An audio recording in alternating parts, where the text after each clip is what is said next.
Hello everyone. Today we are going to discuss about the input-output systems in operating system.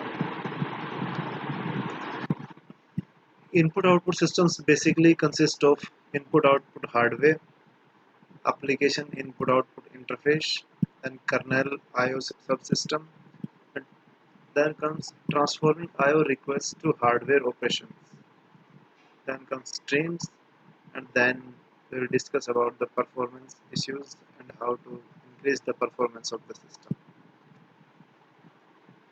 These are, these are the basic objectives of our study, that to explore the structure of an operating system's input-output subsystem. That means the part of the operating system that comprise of the input-output processes and devices. Second one is to discuss the principles of input-output hardware and its complexity. That means on what basis, on what rules, on what criteria does the input-output hardware work in the system, and what is the complexity criteria of the I/O operations in the system. Then we'll get to know about the details of the performance aspects of input-output hardware and software. So I/O hardware. I/O hardware consists of a variety of input-output devices which are connected to the system through which you perform various operations of input and output. In this, the common concepts are port. Port is a kind of interface through which a particular hardware device interacts with the system. Then it is a bus. A bus is a connectivity medium. It is a medium through which the device, whatever the input output device is, gets connected to the system, and the communication that will flow from the IO device to the system will be through the bus. It is a kind of communication channel. Then comes a controller or a host adapter. It is a part of the system which is basically used to control the input output devices in the system and their functioning and their usage. Then it, in controller also we're dealing with the input output instructions to control the devices, and then the addresses that are used by the devices for performing various input output operations in basically two operations, that is direct input output instructions or memory mapped input output. That means direct input output is that directly deals with the system, and if we are talking about memory mapped IO, then it is the IO devices that are interacting with the system through a memory device, through a buffer. This is the typical structure of a system which describes various IO devices, controllers, and the buses in the system through which all the devices are connected and the communication is established in the system. As you can see, this is the hard disk, different disk of the storage device which are connected to the SCSI controller through a bus, that is a communication channel. And basically this is the backbone, that is PCI, peripheral component interconnect bus, which is the backbone to which all the devices, all the input output devices are connected through their controllers. So to the PCI bus, SCSI controller is attached to which the storage device is connected. Bridge or memory controller is attached to which the processor and the main memory, the physical memory in which the execution takes place, is connected to the system, and the cache memory also in nowadays. Then a graphics controller is there to provide the graphic features and capabilities to the system to which the output device monitor or display is connected.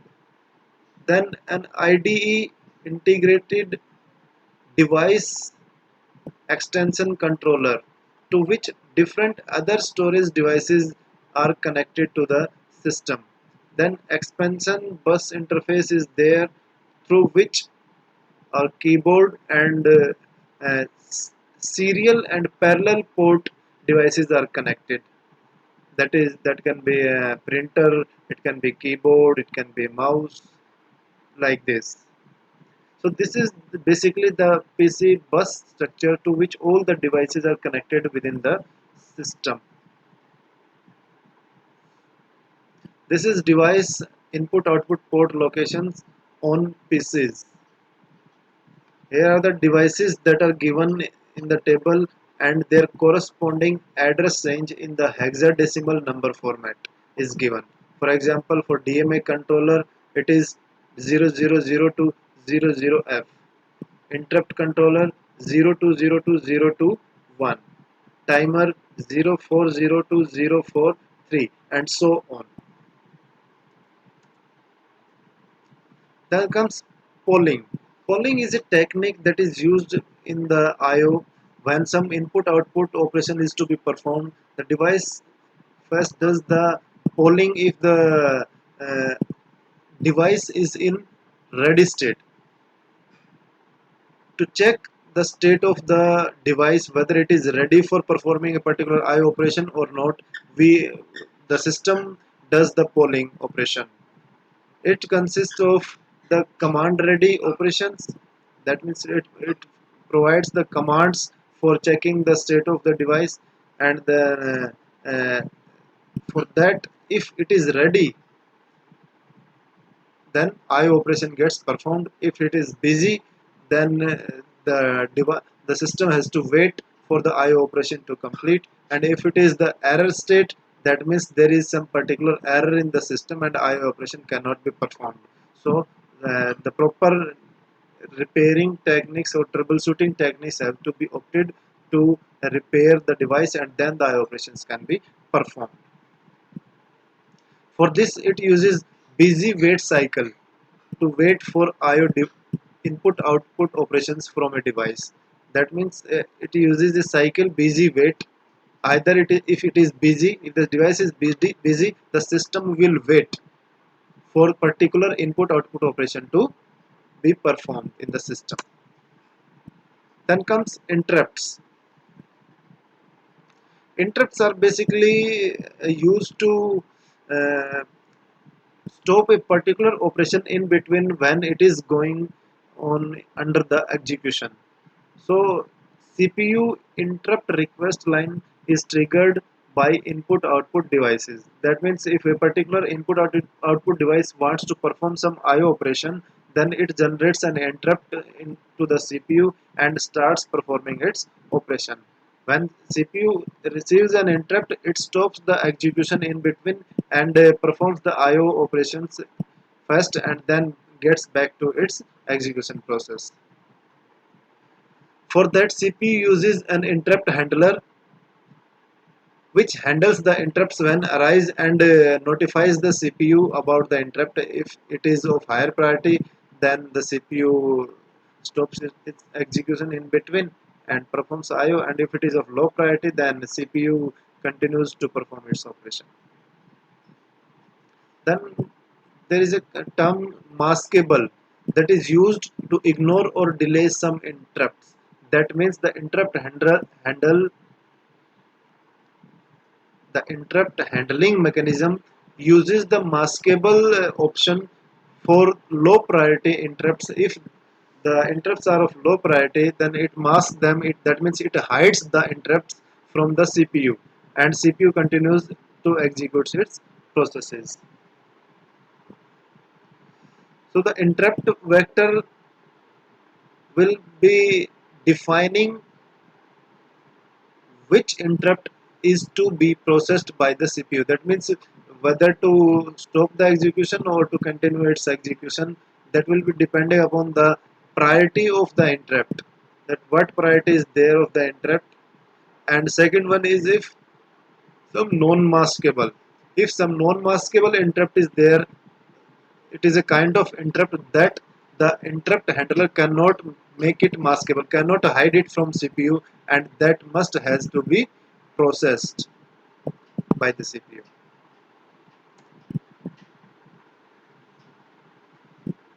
This is the interrupt driven input output cycle. As you can see, CPU is the main processing unit which performs all the operations in the system, and when a particular device driver initiates an input output operation, it generates an interrupt and CPU starts executing the input output operations. When input and output gets completed, then system again generates an error signal and it starts uh, executing its processes back. So when it initiates the input output, after that input ready output complete or error generates interrupt signal. If input is ready, if output is completed, then or some error is there in the system, then interrupt signal is generated. Then CPU receives the interrupt and transfers the control to the interrupt handler, where interrupt handler will be processing the data and returns the CPU from the interrupt. After that, CPU resumes processing of the interrupted task, and then the same process gets repeated again and again during the life cycle of the system. These are some Intel Pentium processors event vector table, where a particular event with its vector number is given in the table. For example, divide error if there, then the number is generated, error generated is 0. If debug exception is there, then the number generated will be 1. If the null interrupt is there, then the number generated will be 2, and so on.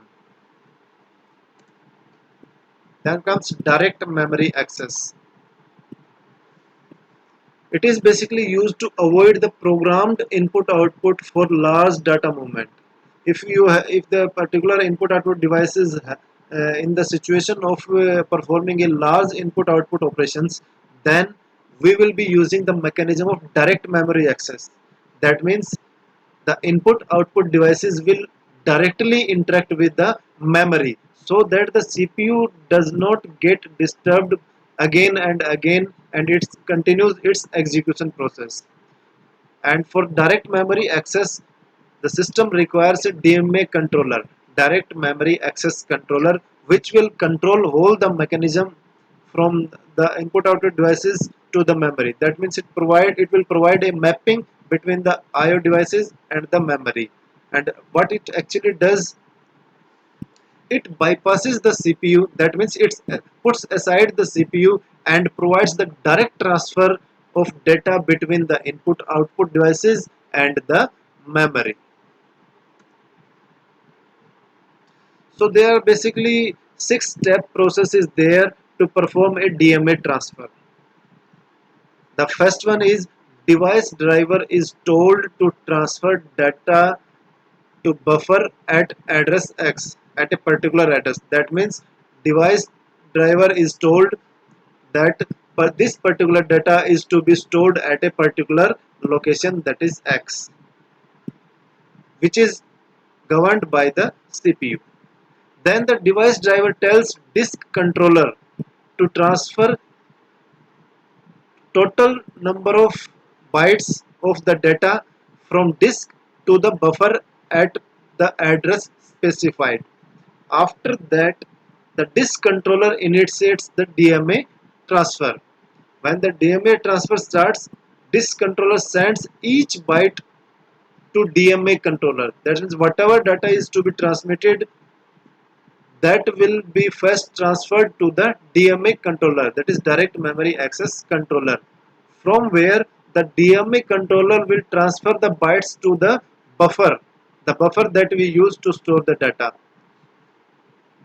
and then increasing memory address and decreasing the counter until counter becomes to 0.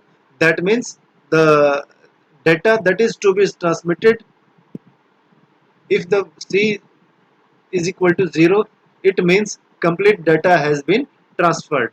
So it will be storing the data in the buffer and will be increasing the memory address and decreasing the counter's value.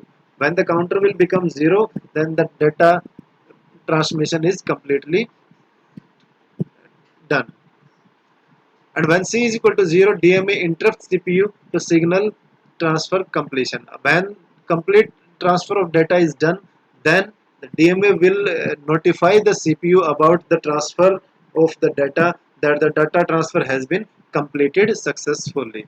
So in this whole process, there is no involvement of the central processing unit processor, which increases the throughput of the system as CPU is continuously on executing the processes in the system, and it is not being disturbed by the input output operations to be performed.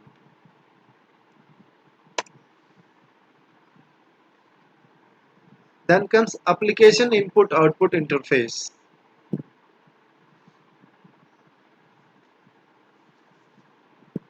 In input output system calls encapsulate device behaviors in generic classes. That means what is the behavior of the particular device when we are performing an input output operation, that is defined through the system calls. That means if there is a particular input and output device is there, so the speed or the processing capability of the IO device and the system doesn't match actually. So we will know about the behavior of the IO device when through the system calls when we are performing some IO operations. So the device driver layer is there, which hides the differences among the IO controllers from the kernel. If there is, because there are differences between the different input output devices, to hide those differences, the device driver creates a layer between the kernel and the IO controllers, so that the system does not get to know about the differences of the system and the smooth functioning of the system is achieved. So devices vary in many dimensions. What are these differences that make the devices in with different characteristics? These are: first one is character stream or block. Second is sequential or random access. Third one is shareable or dedicated. Fourth one is speed of operation. Fifth one is read write, read only or write only. These are the various criteria on which we define the differences among the different devices. This is the structure of a kernel input output system, in which a hardware the hardware, that is, whether it is an input output device, whether it is a memory device, whether it is a processor, whether it is any other storage devices, all these devices are directly connected to their controllers, to which they are controlled by these controllers, and their functioning is achieved in a smooth or perfect way by these controller devices in the system. And these controllers are then connected or attached to the device drivers, that is the software module. That means hardware part is divided into two parts. One is the actual hardware part, and the other one is the controller to which the hardware is connected, and that controller interacts with the device driver, which tells about the functioning of that particular hardware in that system. And that device driver then interacts with the kernel input output subsystem, which actually performs the IO functions or operations in the system. And then the actual kernel is there, which perform the complete task and manage all the functions and operations in the system. This is actually basically a structure which demonstrates the IO devices and the kernel substitution in the system. So these are the characteristics of input output devices. First one is data transfer mode. Data transfer mode can be character or it can be block. That means when the transfer is IO device performs some particular transfer of data, then it can be character by character, or a complete block of data is being transferred to the system. Second one is access method. how the what is the access method of the IO device, whether it is sequential or random. If sequential, it accesses the uh, memory locations sequentially, that means one after the another in a sequential manner, in a sequence. And if it is random, then it can randomly store the data at any particular location, or it can access the data from any particular location of the system or the storage device. So sequential example is modem, and random nature's example is CD-ROM. Third one is transfer schedule. That means uh, at what time the transmission takes place, the transmission of data takes place in the system. So it is of two types: synchronous or asynchronous. Synchronous is a type of transmission mode which is defined at a particular time interval. That means that some fixed time slots are dedicated at which the transmission of data will take place. But if you talk about asynchronous, then it can take at any moment of time. It can start at any moment of time. There is not a fixed time slot that is defined at which the transmission of data will take place in the system. Then comes sharing. If because the IO devices are in a share, can be shared, or it can be dedicated, so that will also affect the performing capabilities of the IO devices. If it is a dedicated device, so it will be a different scenario, and if it is a shareable device, then the situation can be like if a particular operation is to be performed by the system, and at that time the device is in the because the device is shared between different devices, so it may be accessed by some other device at that moment, so will not be accessible by the particular system. So these are the some variation can be there in the transmission of data. Then the device speed, latency, seek time, transfer rate, and delay between operations. Latency is the time that takes between when the particular request for IO operation is given and the IO operation is started. In between time is the latency. Then seek time is the time that is required to find out the actual location of the data at which the actual location of the memory from which the data is to be accessed, or at which the data is to be stored. Then transfer rate, what is the transfer rate of the data between the IO device and the memory. And last one is the delay between operations, between two operations, how much delay is being defined by the system.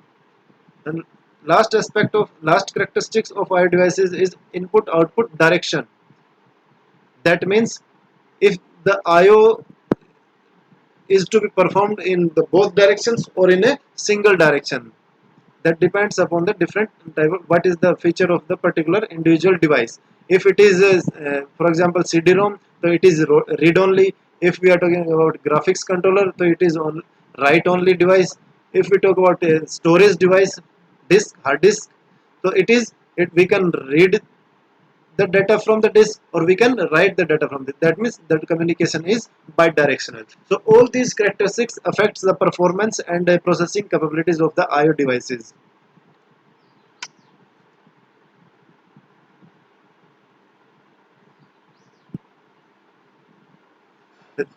This is in detail about the block and character devices that we have discussed earlier. That block devices include disk drives. The commands include read, write, and seek. Also, it consists of raw input, output, or file system access. It also has the memory mapped file access possibility. And character devices include keyboards, mouse, serial ports, etc. The commands include get and put, and the libraries laid on top to allow line editing in the devices in the system. Then comes network devices. Network devices are those that are connected through the network. That means when an IO operation is to be performed, it has to be performed over a network. So In between the network devices, a new term comes, that is the performance of the network to which a particular device is connected, if it is a network device. So Unix and Windows operating systems include socket interfaces for input-output operations to be performed. It separates network protocol from network operations, and it includes select functionality. That means it selects the particular amount of data that is actually required by the system. And clocks and timers. Clocks and timers provide current time, elapsed time, that means what is the total time till now has been for the processing of an IO operation, and what is the timer currently going on, that will record the total time for the particular IO operation to complete. Then there is programmable interval timer, which is used for timing or periodic interrupts when required in the system. IOCTL on Unix, it is a command which covers odd aspects of input output such as clocks and timers. Then comes blocking and non-blocking input output. Blocking is the process, it is the situation in which the process gets suspended until an input output device an input output operation is completed. It is easy to use and easy to understand, but it is insufficient for some particular needs. Second one is non-blocking. Input output call returns as much as available. That means it does not suspend a process, and the IO operations are performed in parallel to the other processes being executed in the system. It uses a user interface and data copy, that is buffered input output. That means it uses an in between buffer which holds the data during the execution of the processes, and when the CPU becomes free, it accesses that IO operations. It is implemented via multi-threading. We use the multi-threading concept for implementing non-blocking scenario, and it returns quickly with count of bytes read or written. Then asynchronous.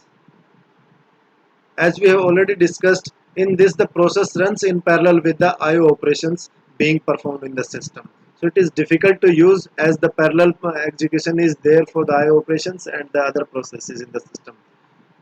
In this, IO subsystem signals process when an IO operation is completed. When input output operation gets completed, it's the IO subsystem notifies the system about the completion of the IO operation. These are the two input output methods, that is synchronous and asynchronous.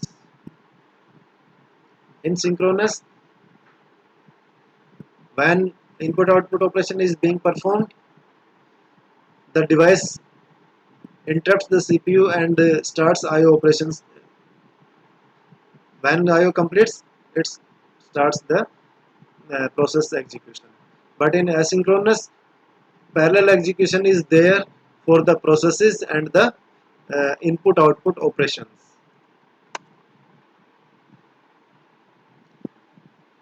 In kernel IO subsystems, scheduling is used, in which some input output request ordering via per device queues. That means some queues are implemented to access the input output requests, and are performed when system is in the state of accepting those input output requests in the system. Some operating systems try fairness. That means the processes should be executed at a best pace, and in parallel operating system must perform the input output operations. It must not be like that the IO operation is waiting for a long period of time, or the IO operation is taking so much time that the other processes in execution are waiting to get executed. So they uses the fairness. That means balance is maintained between the processes execution and the IO operations to be performed in the system. Then the buffering store data in memory.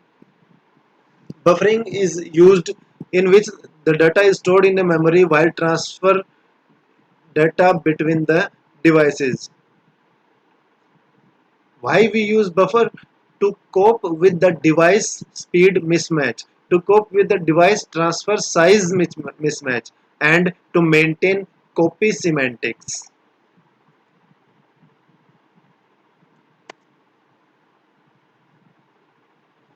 Then caching, we use caching in the kernel IO subsystem, that is used for faster execution of the processes in the system and the IO operations. So it is a fast memory holding copy of data. The data that is frequently used by the system is stored in the cache memory.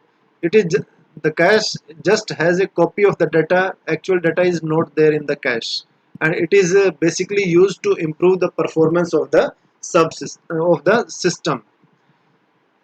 Another concept we use is pooling, which is used to hold output for a particular device to provide the speed compatibility between the devices, because at times system may provide a higher amount of output than the output device can accommodate. For that we use an in between a kind of buffer that is used to hold the output for a particular device, and when device gets ready the output is generated on the device. Specifically it is used in the printing device, where we give a lot of print commands, but the printer can print only one page at a time. So there is a spooling mechanism used. It uses a temporary buffer to hold these print requests, and the printer starts executing the request one by one, and a queue is maintained in the buffer. That means the request that arise first will be printed first, and so and by this one by one all the requests will be printed, that means will be completed, and all the operations are performed.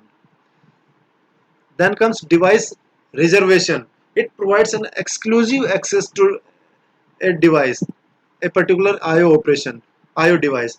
If some input output of high priority is there in the system, then device is reserved for that particular IO operation to be performed,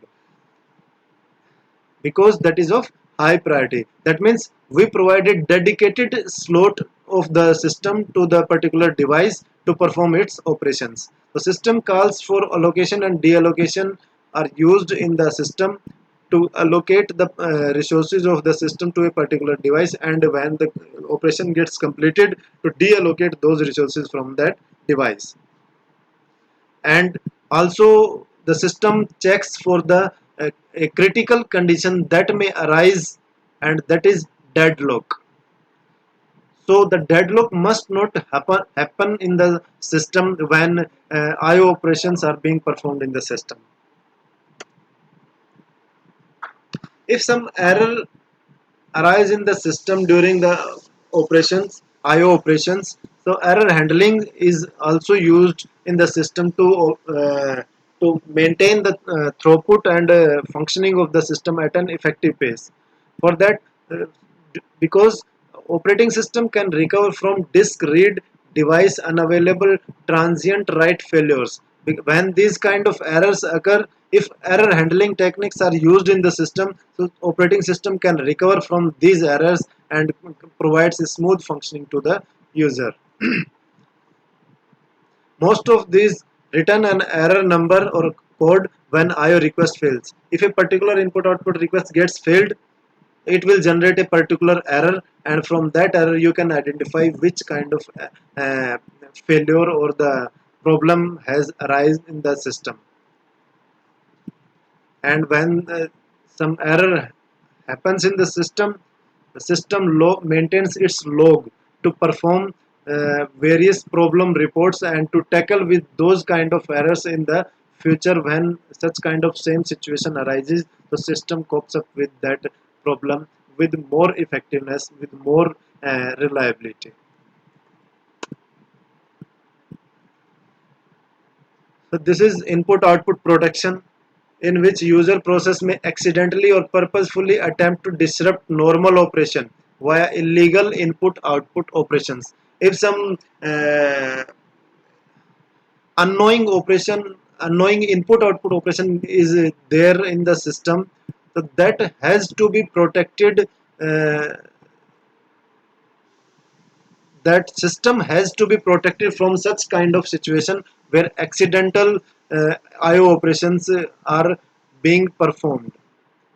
For that, all input output instructions defined to be privileged. That means some privileges are defined that which device can perform the IO operation at which stage. If a particular process is going on in the system, then system defines the privileges that this particular input output device can perform the functions, and this particular input output device cannot perform the functions. In this, and input output must be performed via system calls. That means if a particular input output device needs to perform some IO operation, then it first use a system call to awake the system for a particular IO operation. And if the system is free and it is of high priority, then it will check for that system call. And if it is an accidental attempt, then obviously it is of not a high priority, and the system will not be bothering about such IO operation, and it will discard the operation, IO operation that is accidentally done by the user or some other forcible event. So memory mapped and input output port memory locations must be protected for in the system to avoid such accidental attempts, such meaningless and illogical attempts in the system, to protect the system, to safeguard the system. So this is all about the input output system in operating system. We will later be discussing about the different concepts of operating system. Till then, thank you very much. Have a nice day.